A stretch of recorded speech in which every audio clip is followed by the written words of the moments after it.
My name is Nuthan Barani. I'm the Associate Director of Design and University Partnerships at Arts and Public Life. It's been a really difficult week. It's the kind of week that can make us wonder if we collectively and even in our generation have we even made a dent towards a truly equitable society. It's the kind of week that makes us mourn. What is it to live without a heart? It's the kind of week that demonstrates why the work of affirming Black lives is essential. Our teams here at Arts and Public Life continue to move forward with this essential work. With passion and with heart, we are bringing forward programs and conversations that nourish hope, providing access, creating platforms, and shaping space for artists and makers. Some of our upcoming programs are our weekly yoga sessions, continuing on Friday and Saturday mornings. The Committed Knitters continue to meet on Zoom every Wednesday. Grown Folks Stories has moved to Zoom as well, with the next edition on June 18th. On June 10th, we are thrilled to celebrate Krista Franklin, one of our former artists in residence, and her new book, Too Much Midnight, with special guests. And on June 19th, we will have special programming to commemorate the 155th anniversary of Juneteenth. This evening, we're kicking off a revival. It's the online and at-home series of Chop It Up, Dinner with Practitioners. This summer's revival of this series features designers in practice. Design is a process. It solves a need. And maybe at its most insightful, design processes bring about something that we didn't even know was missing. The series continues after tonight on June 26th and July 10th. We will spotlight design work of all kinds with practitioners that demonstrate that design is culture implemented. Thanks so much for joining us tonight. Let's chop it up. And I'll turn it to Gabe. Hey everybody, thank you for coming tonight. My name is Gabriel Moreno. I am an artist, educator, and craftsman as part of the Arts and Public Life team here in Chicago. As an artist, my work spans sculpture, site-specific work, and image making as a way of using the immediacy of objects to explore the realities and metaphors of distance. As part of the APL team, I'm the manager of design programs, and I work to facilitate participatory education programs, exhibition programs, and design initiatives so they might better serve our Southside communities. In particular, I lead the Design Apprenticeship Program. It's a skill-building initiative and mentorship program that asks local high school students to be catalysts of material and social transformations in their own communities. Our two guests tonight are Monica Chadha and Michael Murphy. They're both people that I personally admire and I know many on our staff admire. To start with, Monica is the founder of Civic Projects Architecture, which is a Chicago-based practice with a focus on high-quality design and long-term strategic thinking. Civic Projects is highly participatory, expanding the role of architecture to include grant writing, development, and revitalization on several scales. Civic Projects works closely with both clients and stakeholders to develop projects that address their particular context. Civic Projects' current work includes museum design for the Obama Presidential Center with Ralph Applebaum Associates, as well as strategic planning and programming of the Chicago Torture Justice Center. Civic Projects has recently been commissioned to design Global Citizenship Experiences Lab School, new downtown location, a private nonprofit high school in Chicago. Prior to starting her firm, she was the founding director of Impact Detroit and has led project teams at both Studio Gang and Ross Barney Architects. In past positions, Monica was integral to the design of award-winning civic skill buildings, such as the Champaign Public Library and the University of Minnesota Duluth's Civil Engineering Building. She also worked in the office of Balkrishna Doshi on the development of housing prototypes for low-income communities. In 2010, she was recognized as an emerging leader by the Design Futures Council, and in 2013, she was featured in the inaugural Public Interest Design 100 list of leaders. She holds a Master of Architecture from the University of Illinois at Chicago and a Bachelor's of Environmental Studies in Architecture from the University of Waterloo, Canada. Our second guest is Michael Murphy. Michael is the founding principal and executive director of Mass Design Group, an architecture and design collective that leverages buildings as well as the design and construction process to become catalysts for economic growth, social change, and justice. Since Mass's beginnings, their portfolio of work has expanded to over a dozen countries and span the areas of healthcare, education, housing, urban development. Mass's work has been published in over 900 publications and awarded globally. Most recently, Mass has been recognized as the winners of the National Arts and Letters Award for 2017 and the 2017 Cooper Hewitt National Design Award. Mass's project, the National Memorial for Peace and Justice, was named the single greatest work of American architecture in the 21st century. Michael has taught at the Harvard Graduate School of Design, University of Michigan, and Columbia University's Graduate School of Architecture, Planning, and Preservation. Michael is from Poughkeepsie, New York, and holds a Master's of Architecture from Harvard and a Bachelor of Arts from the University of Chicago. Before we jump into it, a few rules of engagement. Our plan is to talk until 6:45 p.m. and then open it up for Q&As. So if you've got a question, go ahead and draft it, and around 6:40, I'll put a call out for those questions, and then we'll open it up. And then we highly recommend that you put your Zoom video on speaker view. That way this video will highlight whoever's speaking at the time. So to launch it off, you both have been incredibly productive and busy in your lives. It's called Chop It Up. And so I guess I'd like to say, or ask, what's on the table? What are you eating? What are you drinking right now? I'm having hi everybody. Thanks for joining us this evening. I'm on East Coast time. I'm up in Maine at my in-laws' place, and I'm drinking Maine Beer Company, which is a really great local IPA. So I'm not eating, actually. I brought a prop. There's an amazing restaurant called Spoken Bird. That's a small entrepreneur, amazing restaurant in town who has been working to stay open through the pandemic. So I picked up a lovely beet salad from there, and then I'm pairing it with a lovely grapefruit gin and tonic. So I think Monica wins. I think we're both set, Michael. We've got our beverages. Cool. I'm drinking a Campari Spritz. So I'm not eating anything, so that tells you what kind of person I am.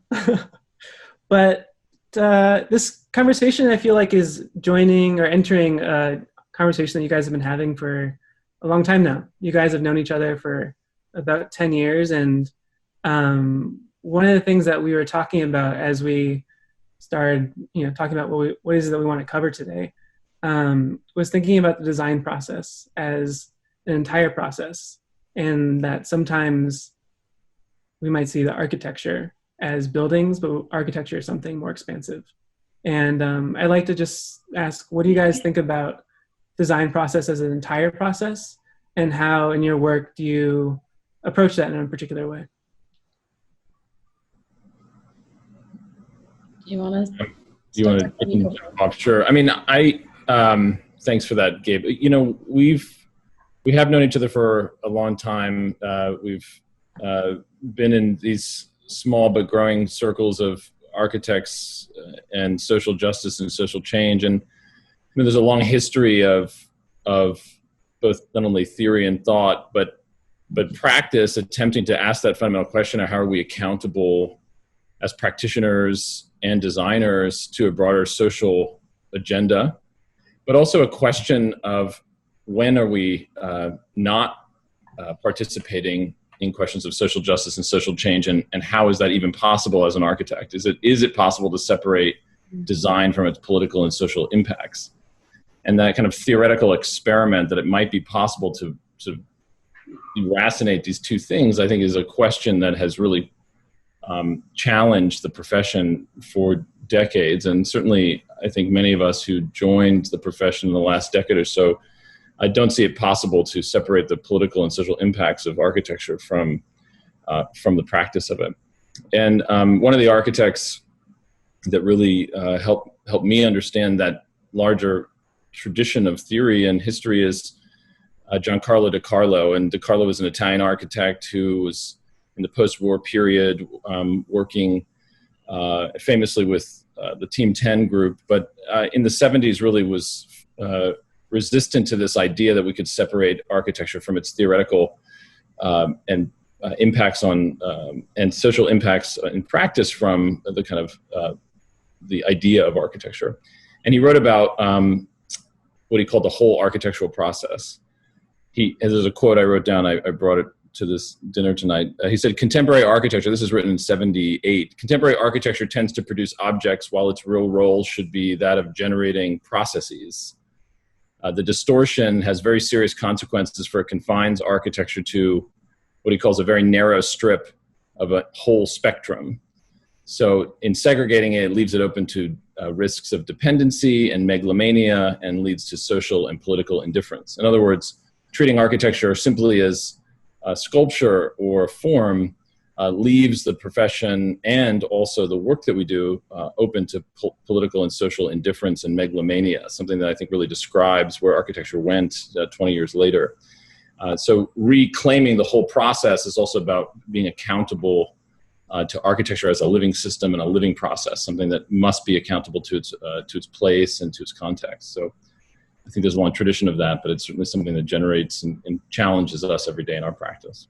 And I think that's really important because the fact you can't separate these things, right? You can't. We are here, we are part of the political process, we are part of the participatory process, we are people who inhabit the buildings and spaces we create.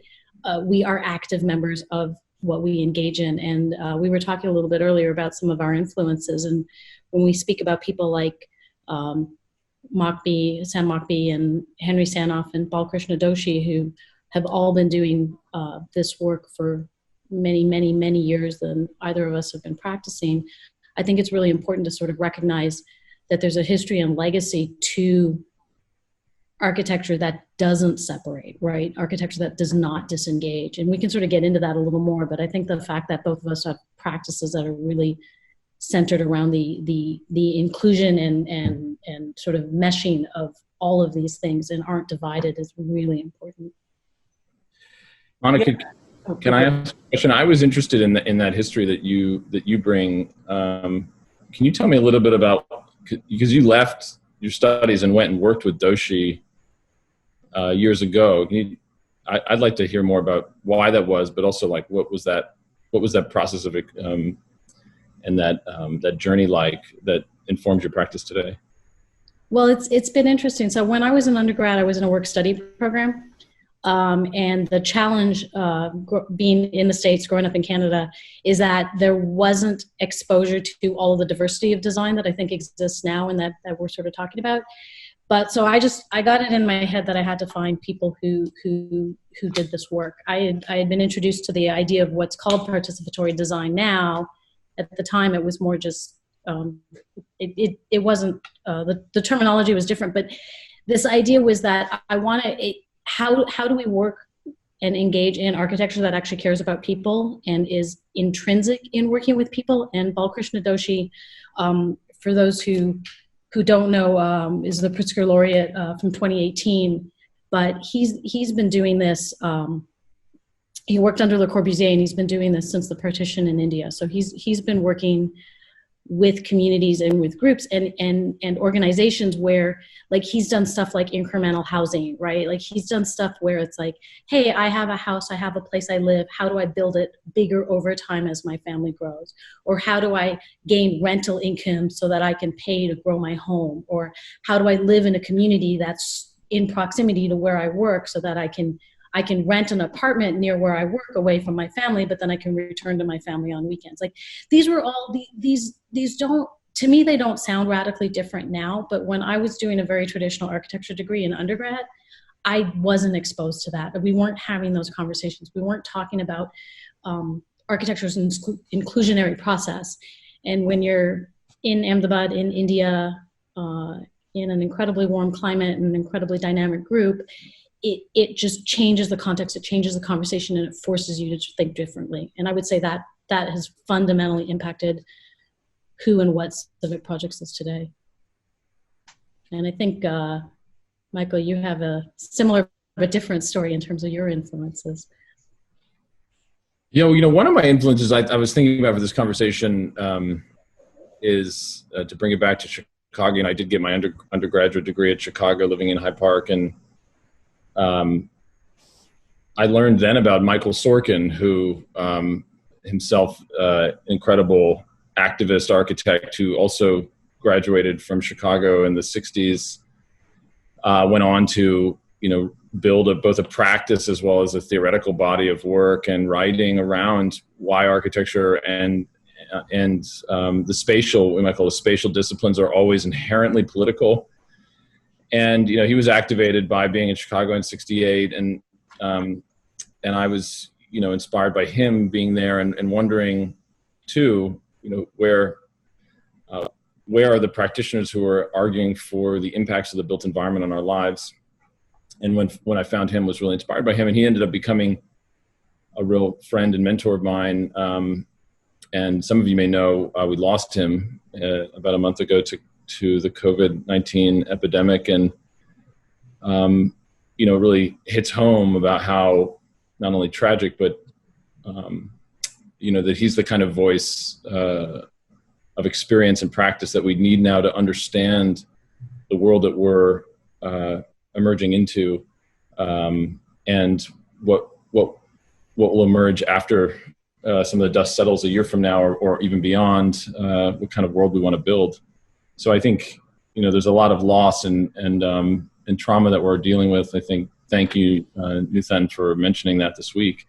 And there's anyway, so he energized me and inspired me, and is in front of mine now as I think about the kind of practice that we want to build and the work that we want to do moving forward. Yeah, I think Michael Sorkin's a figure who kind of opens up a lot of different directions for this conversation to go in. On one hand, he never shied from talking about architecture as a political enterprise and activity. But also, with his connection to COVID, COVID has this larger, it's a public health crisis, right? And Michael, a lot of your work at Mass Design focuses on not only hospital building, but public health and thinking about architecture and public health. And it's, so thinking about public health and these voices of participatory design, but then also these legacies of participatory practice.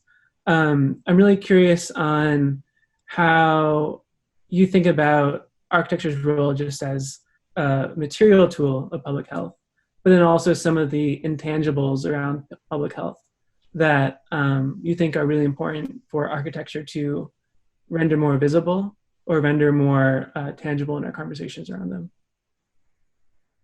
Yeah, well, I think one of the, going back to the DiCarlo quote, by focusing only on the formal impacts of the built environment, it renders the social and political impacts either invisible or are not accountable. We're not accountable to them, even though they're affecting everyone.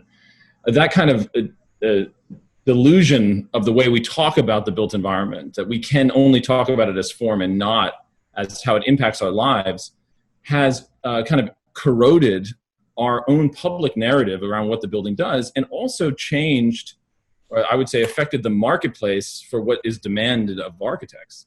Mm-hmm. And I say that background to suggest that, architects are not asked to build things that make, for example, make them healthier. And we found this very directly in our first project when we were working with, I met the amazing Dr. Paul Farmer when I was a student of architecture in 2006. And Dr. Farmer said to me, look, we're building hospitals all around the world, and we're not using architects because no architects have reached out to us to see how they can be valuable, how they can be of service, how they can, meet us where we are, to figure out our challenges and help us solve these problems. And when he spoke with me, he kind of revealed a reason why that's a problem. Actually, he said, the spaces where that are not designed, which are largely serving the poor all around the world, are actually causing new diseases to emerge, like infectious disease, like tuberculosis, because patients are waiting in hallways and elsewhere where they haven't been designed to manage airborne disease, and that is causing disease transfer and killing people. That was a wake-up call to me about over 10 years ago, because it was a clear example of where the lack of design, the lack of spatial planning, the lack of spatial thinking had direct negative, injurious effects on individuals' health, on not just public health, but people's health. And I think revealed to me that the lack of architecture, the lack of design thinking can cause like bodily harm. And therefore the inverse might also be true. If buildings can hurt, buildings can also heal or advance or liberate or advance justice or improve conditions. And I think from that, I really recognize that buildings are not neutral. They're not this background, this sort of stage for things to occur that has nothing to do with them. They're never neutral. They're either helping people or hurting people. And that idea that they're not neutral sort of demands of us to ask for them to be, or be accountable to be more positive and more impactful. And that was 12 years ago. Now today, fast forward today, I think one of the big takeaways, I think big awakening moments that we're encountering in this epidemic across the world, all 7+ billion people, almost 8 billion people in the world, is we're all feeling this incredible fear of the built environment around us, potentially harming us, threatening us, challenging us, but also asking, how can it make us healthier? How can it protect us? How can it assist our livelihoods? And I think how can it contribute to justice? And how can it contribute to justice? Yeah. Mm-hmm. You want to pick up on that, Monica? I don't know. Yeah, I just wanted to interrupt you. No. So yeah, it's like, I think the fact that you're talking, right, there's about hurting and healing, but there's also about the intangible becoming tangible, right? Like we feel everything around us, right? We are impacted by the space we're in. Everything about that is design architecture, and we can't separate those things. The fact that we're having this conversation and not separating it is important. But then when we talk about public health, and we talk about access, and we talk about justice, we're starting to touch on new and not new. This is something, Gabe and Michael, when we were talking the other day, that really sparked my interest, is we are now in a position where anybody walks outside, they feel threatened or unsafe, right? Because there is something out there called COVID that can hurt me. And I don't know when or where or how it may impact me, right? So there is being out in the open, being out with other people has become something that people fear. But the conversation that we haven't been having enough of is the fact that that is a very real fear for a lot of people in a lot of communities, regardless of the pandemic we're in right now. And I think the fact that we're being forced to have this conversation at a much broader scale will hopefully allow us to make a more communal, just, and civic space for everyone, that we don't distinguish. We've spent too much time distinguishing, I think. Yeah, I mean, I think that's absolutely right. And, one thing I've been thinking about in the last couple of weeks is, breathing itself, the ability to breathe, is a spatial issue. And it's an architectural issue, because architecture is mitigating our access, and the key word there is access, clean air, access to clean air. So when we hear about both the contamination of the environments in which we're inhabiting, and those that have contaminated environments that they can't escape, for example, as well as the idea that breathing itself is not necessarily always possible for everyone, including when when someone's knee is on your throat. That access to breath, access to breathing, access to clean air, access to the ability to breathe suddenly is, which should be a core fundamental human right, which shouldn't even be talked about as a right, is now becoming in the realm of rights, is now seen through a lens of access and equity and justice. And I think recognizing that fundamental life force is restricted for individuals, both in terms of where they inhabit the street, but also in terms of how we inhabit our buildings. I think should awaken us that there are things we can do to manage that, or to address it, or to question it. I mean, access to air, like you've said, is a fundamental right. And we can't not speak of George Floyd in this conversation with just everything that's been going on. And the fact that we limit that access, right? Whether it's been physically limited, or that access has been taken from us, or that access is part of the unhealthy environment we're in, those are all things about the right to breathe, the freedom to breathe. And I just sort of want to keep building on what you're talking about, Michael, but I just think it's so important. And we do have to talk about George Floyd and the impact of safety and security, and you know, both of us can sort of talk about memorials and justice and police victimization as part of this conversation, but how all of these things are issues we have to talk about and address because they are so present in our everyday life. Yeah, why don't you, I would love to hear from you about that, your Chicago Torture Justice Center project and how you went about that. You said something where you, to me, we begin the conversations. We weren't trying to design space. We were trying to understand needs. It wasn't necessarily about trying to figure out the space to address torture, the torture of police, the torture on individuals, but it was about addressing needs. Can you speak about that a little bit and how you guys approach that project? Yeah, so I don't know how many of our audience are specifically from Chicago or broadly, but Chicago is the first city that, we're at the 5-year anniversary actually of the Reparations Act. Commander Burge was accused of torturing survivors under his watch, and they were unjustly sent to prison, tortured into false confessions. So I've had the privilege of working with a number of survivors and working with the Chicago Torture Justice Center. And I started to work soon after the reparations had come in, and the reparations had a couple of very spatial requirements, right? The idea was to provide place and space for people to come together, but it was about people coming together, talking about jobs, talking about therapy, all sorts of things that are very, very important. But the premise to it was, when we had the conversations, we started by just talking and understanding what do you need, right? What do you not have? What do you need? What is it we haven't heard? And so many people for so many years had fought and continue to fight so hard for justice, right? To free these survivors, to demand justice. But when we had these conversations about what you need, there was a moment where one of the women who was a partner of one of the survivors was like, but no one's ever asked us that.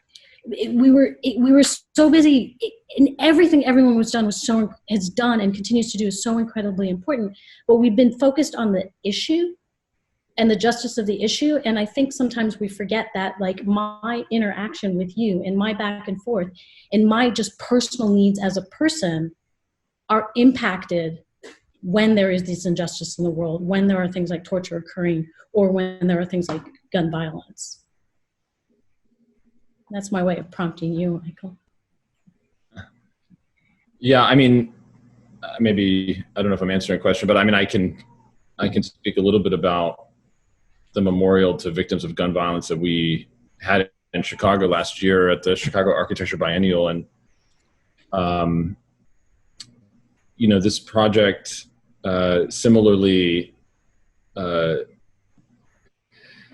it is all about the kind of empathic connection that we share in the collective act of mourning that has been unrecognized and unacknowledged across the nation around the epidemic of gun violence, its own public health crisis.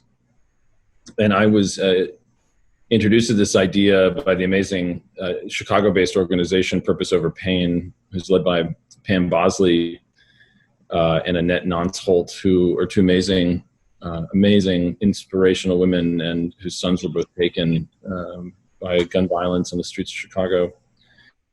And they approached me at the opening of the National Memorial for Peace and Justice in April 2018, and said, we need a memorial for our, for this epidemic around the country and for our children.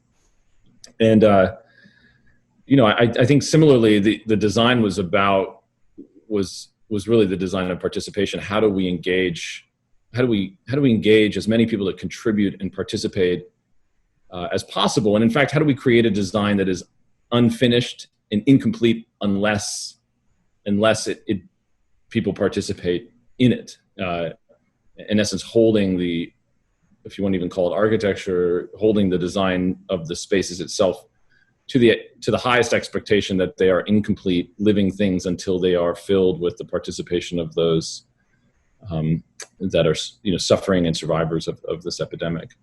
so the design was very simple, and it was very much informed by another incredible living memorial, the Names Project, or otherwise known as the AIDS Quilt, which, as many of you know, was one of the more profound public participatory art and collective I would even call it an architectural project of the late 80s, early 90s, which when completed, covered the National Mall,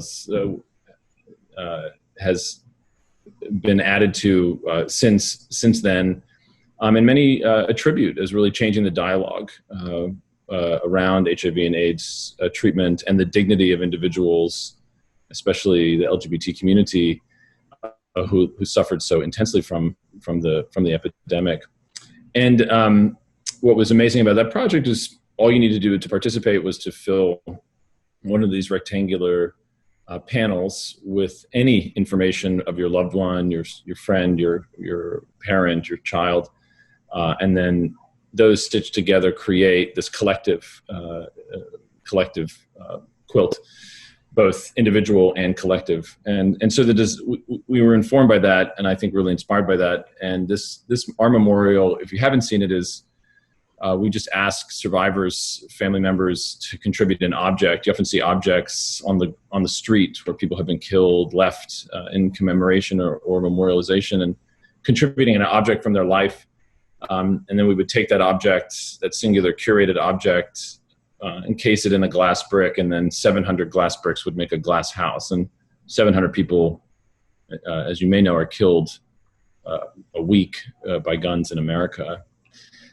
So one house, 1 week. We build 4 houses 1 month. Our goal then becomes to build 52 houses on the National Mall a couple years from now. And so we continue to collect objects from around the country.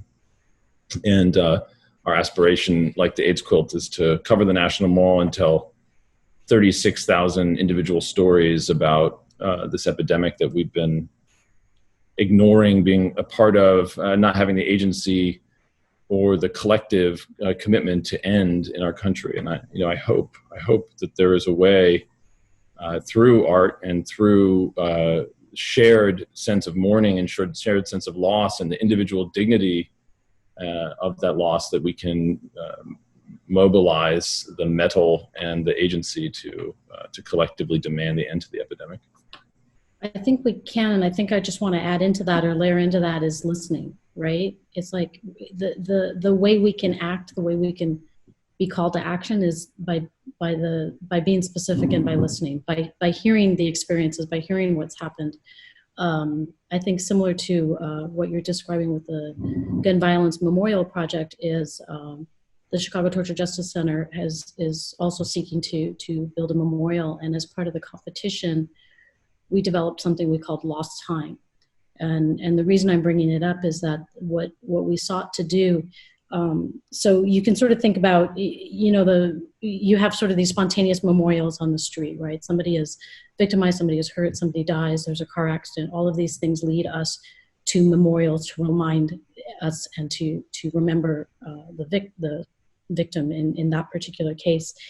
And what we sought to do, and I think it's sort of like similar and dissimilar to Michael, to some of the work you were doing, is by listening to the stories of each survivor, we started to sort of develop what we call timelines, but these timelines became public monuments. Now, it was an idea proposal in this case, but what we did is we actually demarked, right? We demarked the moment of torture. We demarked the length of time of torture. We demarked the time people were or continue to be in prison. But what we did on that timeline is we started to add actual stories we were hearing. So it's like a loved one had passed away. My child graduated from high school. My grandchild was born. So we wanted to make real what was lost. And in the specificity of making real what was lost, we sought to sort of capture that lost time. And I feel like the reason I'm bringing it up and sort of in this conversation is like, I think that's very similar to Michael, what you're doing with the artifacts and the markers and the memories, is that both of us are trying to find a way to continue the story right? Like not just listen, not just hear, not just have it been a moment in time, but have it something that has a continual presence. Yeah, I mean, I think that's, I mean, I think we've been in, and I give all credit to Pam and Annette. I mean, I think we've been convinced that to fully realize those lives that have been lost in Pam's son Terrell Bosley, who was killed, we need to spatialize that loss. We need to give it room, give it space, give it three-dimensional depth. You know, the process of collecting and hearing that story was itself, I think, the design of the project itself. My colleague, Janea Williams, who led much of those listening and what they call collection activities, you know, we'd sit across the table and have a dialogue, and people would come and bring an object, and we'd hear the story of their loved one. And then when they take this meaningless object, well, it's full of meaning, but let's call it a kind of banal object, which they're bringing, you know, a shoe or a hair clipper or a rock, when it's pushed across the table and then we take it and put it into, you know, the bag and put it into the artifact collection, it becomes like charged with deep spiritual meaning. It becomes a kind of talisman that we have to listen to and take care of. And suddenly, you're a kind of caretaker, a steward of that narrative, of that story, and giving it space to live and to breathe. I was quite convinced that there is, you know, the spiritual dimension of what our built world also represents has the ghosts of our elders and our loved ones within it, that we have to reveal, we have to give space to exhume as well as to kind of exhaust in order for us ourselves, to go back to that analogy, to breathe and to heal from the kind of toxicity of the air around us.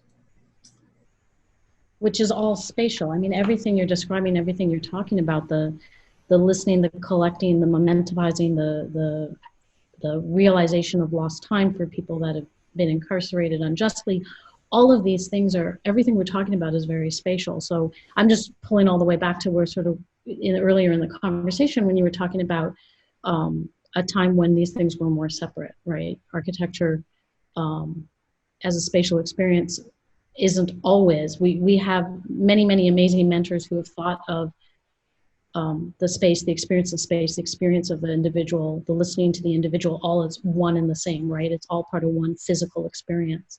But I think everything you're talking about sort of takes us away from this dichotomy that is sometimes created, where we forget that the experience is the space we're in. DiCarlo famously called it a false dichotomy. Yeah. That we are asked, can you have beautiful things as well as social impact, as if you can separate the two things? And you can't. He said it's the wrong question. We must ask, what processes create beauty, and what form does justice take? These are the ways to kind of hack into the injustice of that question itself. I know we're getting close to time, but I did want to ask you a question about, because your practice is so unique, but obviously because you're driven by a kind of moral and ethical foundation of engagement. And I actually fundamentally believe architects aspire, because of the way that they're trained, towards engagement, towards participation, towards deep listening, towards work that has impact. They want to build a better world. They, may not have the tools specifically, but there is a sort of aspiration, a utopian aspiration in its foundations in built practice. And yet I would say practice hinders the ability for all practitioners to kind of achieve those aspirations. And the way it's billed, the way it's paid for, the way RFPs are written, the way architects are hired, how much free labor is given away in competitions, like the enormity of the ways in which practice occurs makes it actually incredibly difficult for the broader aspirations, especially social impact aspirations and accountability, to be manifest inside of what architects are are like asked to do. They have to kind of make it extra. And you found a way to make it core and central. Mm-hmm. And I just wonder, like, how did you do that? And also, secondly, what does that mean after COVID? After this, our industry basically collapses in the next 6 months, and out of the dust, new practices emerge who are, not only riddled by the impacts of this, but driven to never forget the kind of radical restructuring that we may encounter. What do you recommend? What would you recommend in terms of how we might shift practice to address that? Well, I think the driven is kind of a really good point. So one of the things, so we wear several hats. We actually consider that we are a catalyst and we incubate projects. So using the Torture Justice Center as an example, we were involved long before there was anything resembling a building, but we're also spending a lot of energy putting our work to real projects, to actualization. So we have bought and renovated multifamily buildings on the south side in the communities that are adjacent to where our office is, and we've renovated these and returned these to affordable housing. We are currently working on a 10-unit multifamily mixed use that has commercial at grade on an active commercial corridor on Cottage Grove in Bronzeville, and is going to have 10 brand new affordable rental apartments above. So all of a sudden we're bringing the civic minded and the use of public space in combination with healthy, viable, affordable housing for people to live in. And by building up the communities physically, and now we're also prototyping both accessory dwelling units and new construction in these same neighborhoods, where if we can build a platform of space, right? Joyful space for people to live, space for people to thrive. So we're doing it ourselves. We are literally general contractor, developer, client, and architect in some of the work we do. And I think that's really important. I think for especially young architects who are graduating, people who may, literally be laid off or suffer from the pandemic through employment, need to just completely redesign how we practice. I mean, you cannot sit there and wait for someone to come to you. You cannot sit there and wait for your phone to ring. You have to be out in the world, and you have to be proactive. Yeah, Monica, I'd like to jump onto that because I like that a lot. One of the questions that came in was, how do we make this kind of change on a larger scale?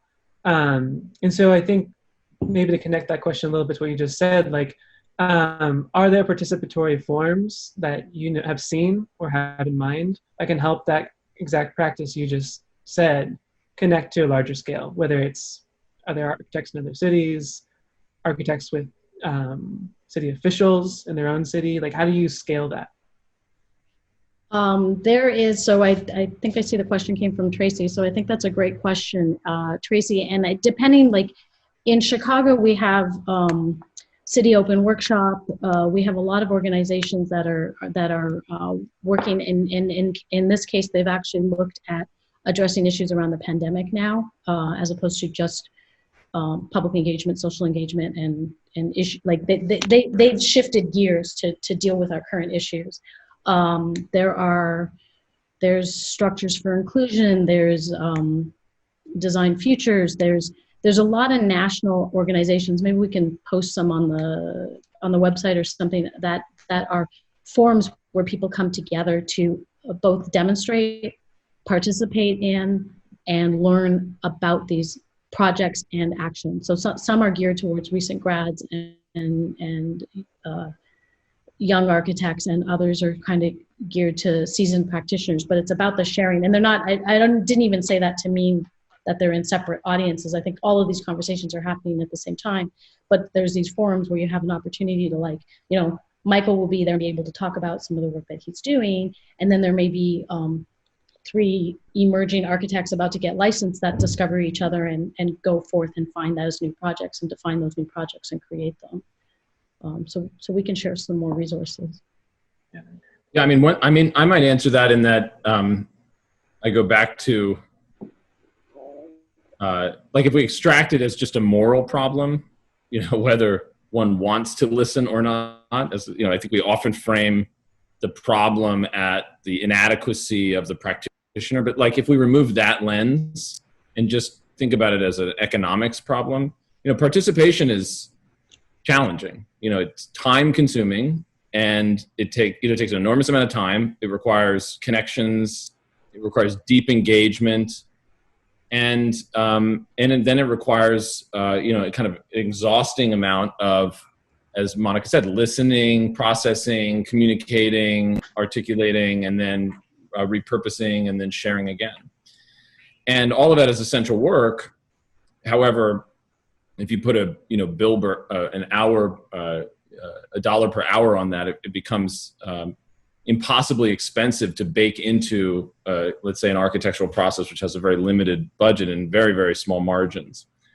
And so I think we should think about it as both a moral problem that we should demand and expect more engagement, but we also should think about it as an economics and labor problem, in that part of the solution, I think, to solving the connectivity and we might call proximity problem of getting deep into place to understand the needs, as well as to offer or visualize the projects that the community so desperately needs, or the locale or the block so desperately has wanted for many years, requires a new form of practice where it's affordable and possible to do that kind of work. It requires collectives and, I believe, nonprofit engagement in different types of funding streams that aren't necessarily only tied to a building project or to the eventual resolution of a constructed project.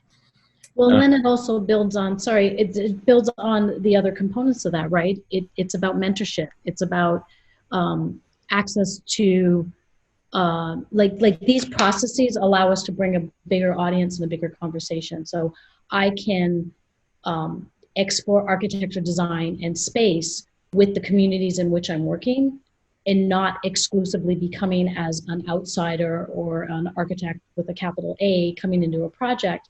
And the reason I'm saying this is just, I think that's part of how, not justify is the wrong word, but part of the reason you do this, right? Part of the reason you spend more time, part of the reason you engage, part of the reason you listen is because of the mentorship, the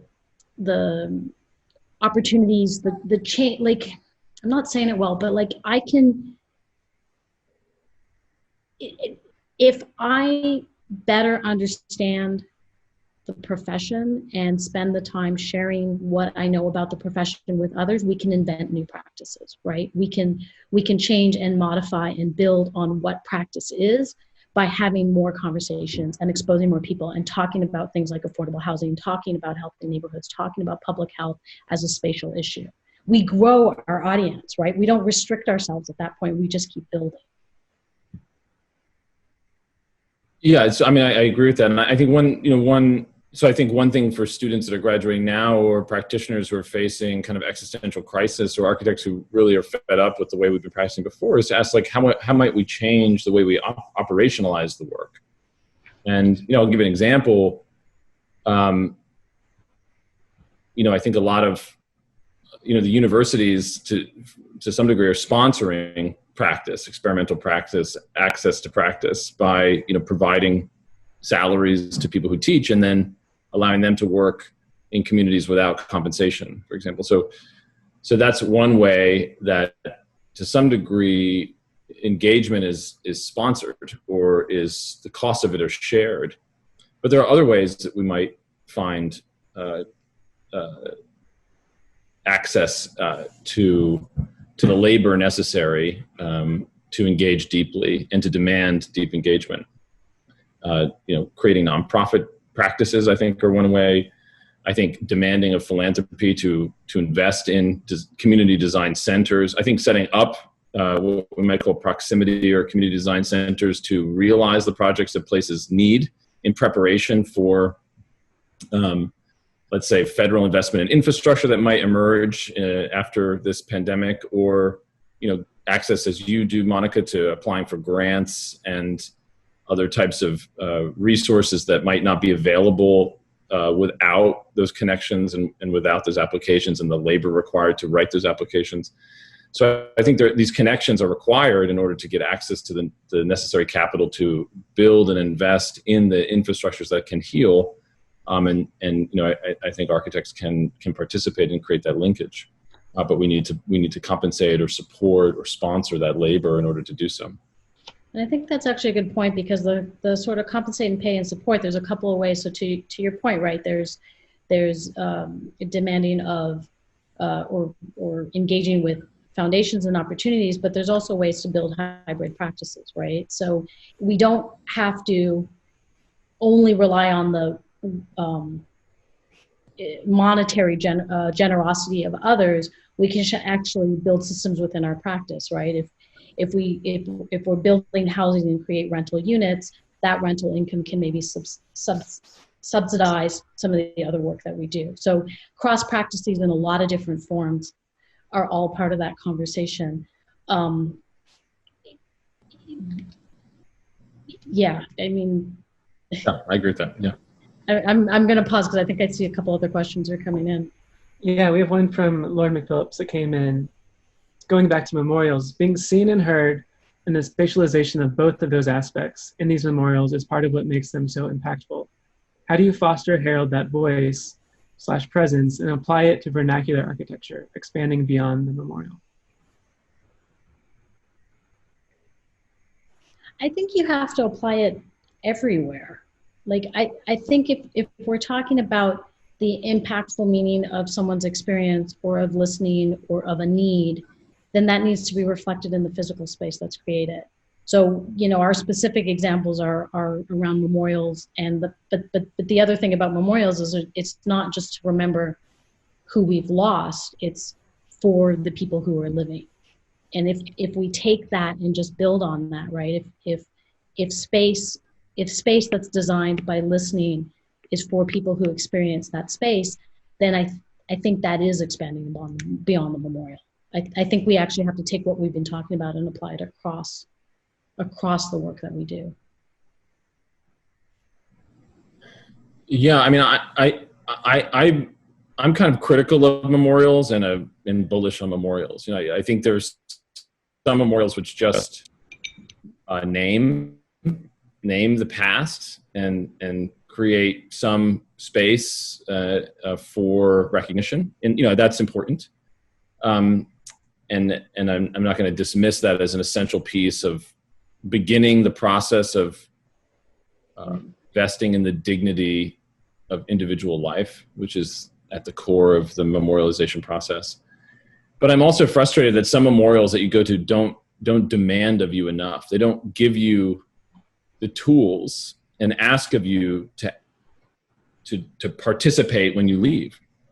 Sometimes you'll go to a memorial, you read the names, and then you leave and you kind of forget the names afterwards and you forget the experience, where I feel like memorials must demand that we act, must give us the tools of how we participate, must force us to do something or to engage in a deeper way than just our memory, but into our tactile memory, into like touching something, into touching the wall, or writing a letter as you leave, or scribing a note, or walking away with a trace. There's this amazing moment at the Vietnam Veterans Memorial where it is just a wall of names and you see yourself in reflection. But one of the most powerful things is people walk away with a trace, a rubbing of that name, and they kind of leave with this object or this memorial piece of the memorial, and they have something to remember that experience. They've touched it and engaged it with their hands. It's in their tactile memory. They've searched out the name to pay tribute to the dead. There's a multiplicity of experiences in that, which I think is one of the reasons it's so impactful, but also has become such a timeless and resonant memorial, and one of the great memorials of the 20th century. And I think there's something about that, like, demand that we do something more in order to fully engage and fully experience the whole process of architectural engagement, spatial engagement. So that's one thing. Action. What's that? I just want to add civic action to that. So in that action, what is the civic action that I do? What is it beyond the moment of the experience, which is exactly what you're talking about, but how does that become a civic action, right? How do we take the actions of what's going on now and actually cause change and cause impact, and don't have things just memorialized as a newspaper article from 5 years ago. So how can architecture and design cause us to act? Force us to act. Yeah. Force us to act, yeah. Well, it has to. That's beautiful. We're running out of time. So if you have a final question, throw it in the chat. Well, one of the things I'm thinking about in listening to you two talk about memorials is that the degree of success of the memorial seems to be a function of the degree of depth of the design process. And we can all think of examples of memorials that just don't really hit home. They're kind of like more of a monument type of thing. And in particular with this Chicago Torture Justice Center, and also with the National Memorial for Peace and Justice, there's a larger ambition of reconciliation going on, where it's reparations in Chicago, but then also as a nation, how to reconcile with this awful heavy history, right? And so I think there's something interesting about how memorials, and to your point that you're talking about earlier, Michael, about you create a space, a physical space, and it ends up being this space for other spiritual, cultural phenomenon to happen. How those kinds of end process mechanisms of architecture can go on to influence how we might think about a public health crisis like gun violence, and how memorials end up having this very deep opportunity in them if done correctly. Well, and to add to that, Gabe and Michael, maybe you want to talk a little bit about this, but one of the brilliant aspects of the Peace and Justice Memorial is the fact that you're asking each county to take a marker back of the lynching that has occurred in their county. And so the fact that you're not just asking someone to observe in a moment in time, you're actually asking someone to take action and actually bring it home, quite literally. Mm-hmm. So I don't know if you want to touch on that or talk a little bit about that. Yeah, I mean, I think, and all credit goes to Brian Stevenson and the amazing team at Equal Justice Initiative. I think, but this goes back to that point before. We can make a pilgrimage and physically and spatially experience the history in order to exhume it and give truth to it. And in the case of the lynchings of African Americans in our country, like beginning to build that history for those who have no idea about it, and have that story told and understand the weight of it, in order to reveal and exhume the narratives that have been lost to history. But I think then leaving with an action, giving someone something to do, and that in the case of that memorial, the design was about a replica marker that you could claim and bring to your home county, because the issue is not so much about the pilgrimage and you yourself learning, it's about the action necessary where that act occurred to build a momentum around restorative justice and, as you say, reparations and truth-telling locally, because it's the distributed act of memorialization which is going to start to begin to address and heal our nation from its horrible atrocities and histories. And so what's that? No, I was going to say, and then to Gabe's point, how do you do that with what's going on now and in the pandemic and the changing circumstances we have? I think it's demanding of us to find what are those actions going to be from here moving forward. So not only what have we done in the past, but how are we going to change that?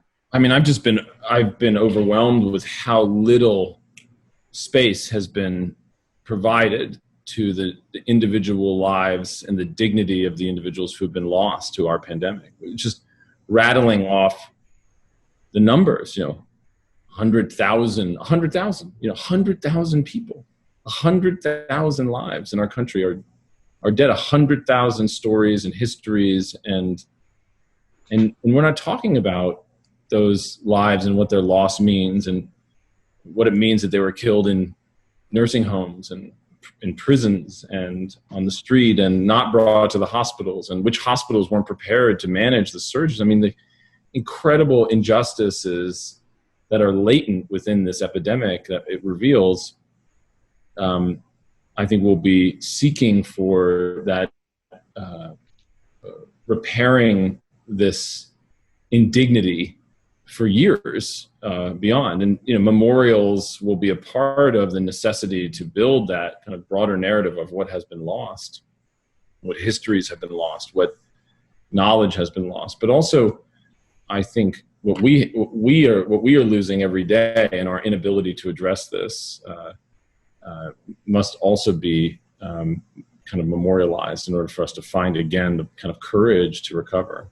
So I think we're on our long journey, and I would just say, I think one thing I've learned from this work in memorials is that I'm always wondering what can't be done without spatializing it. And I have been persuaded that, and obviously as an architect, to hammer everything's a nail. I mean, of course, I'm encouraged to think that architecture matters, but I do think that there has been incredible transformational change that's happened more rapidly with the investment in infrastructure and space than just in the kind of polarized debate on Twitter or the polarized debate in policy.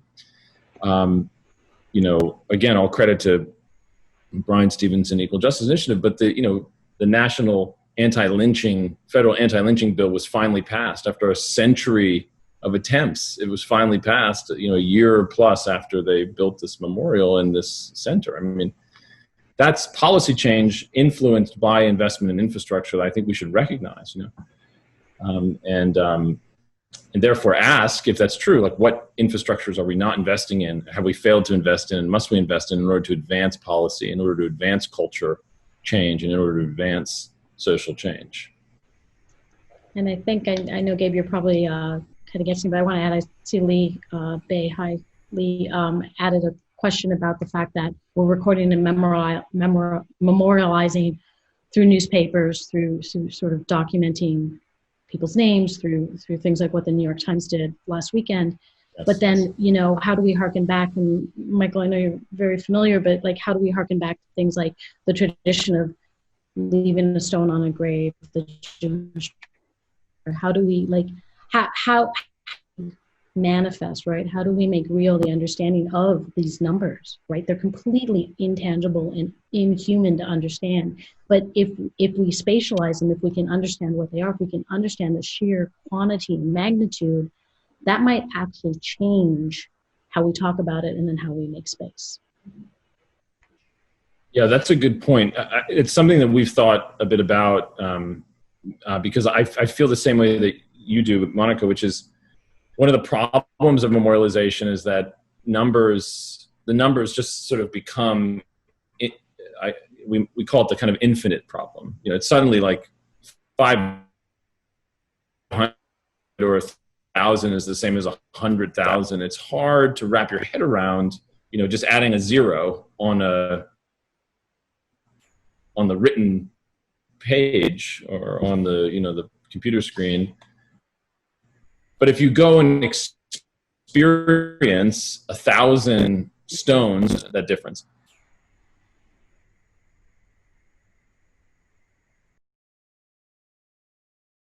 Cost memorial, and our design for that was trying to spatialize what 6 million means. And so our concept was, what if you created 6 million stones? What is the volume of 6 million stones? Well, it's like a 4-story building. That's an enormous, huge, enormous, unquantifiable pile. Each one with a different name, each one with a different number. It gives you kind of in your body a sense of the weight and the enormity of the infinite. And then it also allows you to tag into the individual loss, the individual stone with the individual name. So in Montgomery, you have all of the markers, all of the monuments above you and around you, but you also can read the individual name. I think monuments and memorials have to manage that binary between the individual dignity of loss and amass the number of the total, the infinite. They have to kind of combine the two. Would be one hypothesis I have, and why it's meaningful to visit and experience the magnitude while also having access and tools to engage the individual loss and the individual life. Yeah, this is a rich conversation that can go on much longer than we have time for, unfortunately. I do want to, how are you guys feeling? Do you have time for like maybe 5 more minutes? Sure. Yeah. There are 2 questions that came in, one from Alex, one from Rafay. I'm just going to throw them both out there and you guys can respond however you like. But Alex's question is, memorials can be a catalyst for the act of democracy.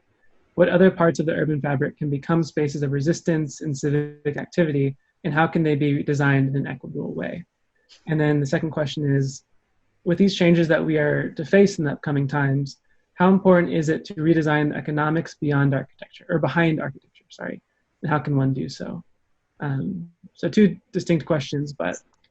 So really quick, I think the economics is part of what we're talking about change the model of practice, right? Whether that's a hybrid between a nonprofit kind of grant model with a for-profit fee-for-service structure, or it's architects taking on becoming some of the work like what we were doing is becoming the catalyst, becoming the incubator for the project, right? And then making the project real.